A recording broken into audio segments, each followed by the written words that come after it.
niños a veces tienen dificultades con el aprendizaje, entonces los maestros con frecuencia les recomiendan a las familias que lleven el niño a un equipo de salud para que le ayude con lo del aprendizaje.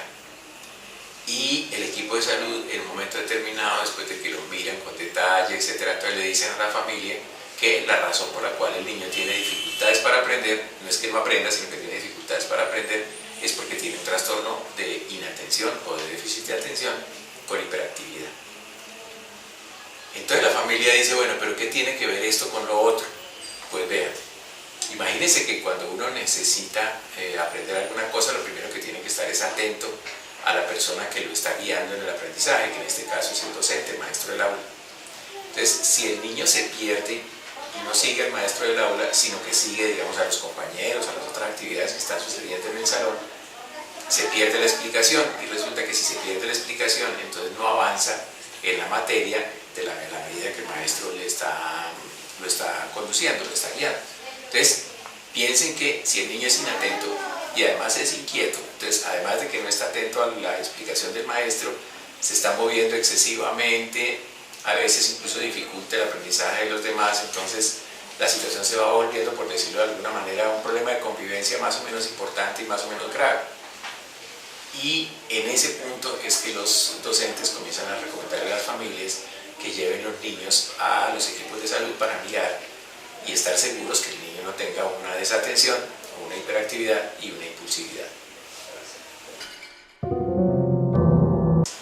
Digamos que el niño tiene dificultades para aprender porque se mueve mucho en el salón y cuando la profesora lo llama porque lo llama para que se interese por lo que está explicando, el niño está pendiente de cualquier otra cosa menos de la explicación del maestro. Entonces ustedes lo que van a ver es que el niño es inquieto, que el niño es desatento y que realmente se va con cualquier otro estímulo que hay en el aula. Bueno, esas tres cosas son lo que nosotros llamamos un trastorno por déficit de atención e hiperactividad, que comienza a ser una dificultad de convivencia del niño y una dificultad en el rendimiento y en el aprendizaje.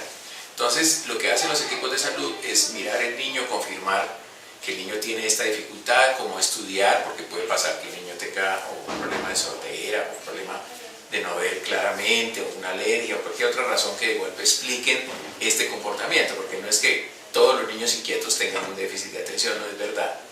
Hay 1000 razones por las cuales el niño lo puede tener, pero la que hoy nos interesa, y la que nos interesa que tengan en cuenta, es que cuando el niño tiene inatención, impulsividad e inquietud o hiperactividad, es muy probable que tenga un trastorno por déficit de atención e hiperactividad.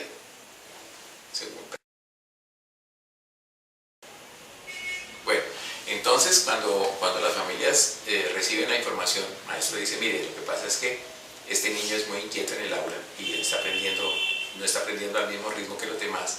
Entonces las familias dicen, pero qué raro, ¿será que esto es una cosa que le ocurre solamente a este niño?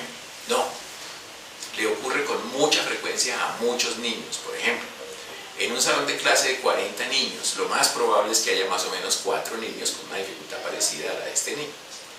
Entonces, el trastorno por déficit de atención e hiperactividad es un trastorno muy frecuente, es una cosa que ocurre muy frecuentemente en niños, particularmente en niños pequeños, y hay algunos adultos que se quedan con esa dificultad que comenzó en la infancia, sigue hasta la adolescencia. Entonces piensen que es bastante común y bastante frecuente. Cuando las familias reciben la información sobre la inquietud de su niño en el aula, entonces en general lo mismo que los docentes tienden a esperar que pasen algunos meses a ver qué sucede con el niño. Y cuando la dificultad no es un déficit de atención, sino es cualquier otra razón, en general el niño tiende a mejorar. Cuando es un déficit de atención, el niño no mejora, sino que al contrario, comienza a tener complicaciones. Y una serie de complicaciones que a veces son muy difíciles. Lo más interesante en esto, y es a veces sorpresivo para la gente, es que hay que pensar que el niño está sufriendo con lo que está pasando. El niño no la está pasando bien, la familia no la está pasando bien y al docente no le gusta esto que está sucediendo. Lo más interesante es que el niño sufre. Es muy gracioso cuando le dicen a las familias que los niños sufren, porque en general estos niños son muy alegres, muy animados, son muy simpáticos, entonces uno le pregunta al niño, ¿qué hubo? ¿Cómo le va? Y en general el niño dice, como el pibe Valderrama, todo bien, todo bien. Y uno descubre en el tiempo que la cosa no está tan sencilla, que le está doliendo la barriga, que se come las uñas, que a veces se siente muy mal de ir al colegio, que no le gusta lo que está pasando y que hay que buscarle un remedio para ayudarlo. Entonces piensen, el niño con trastorno de inatención, hiperactividad e impulsividad sufre y sufre mucho.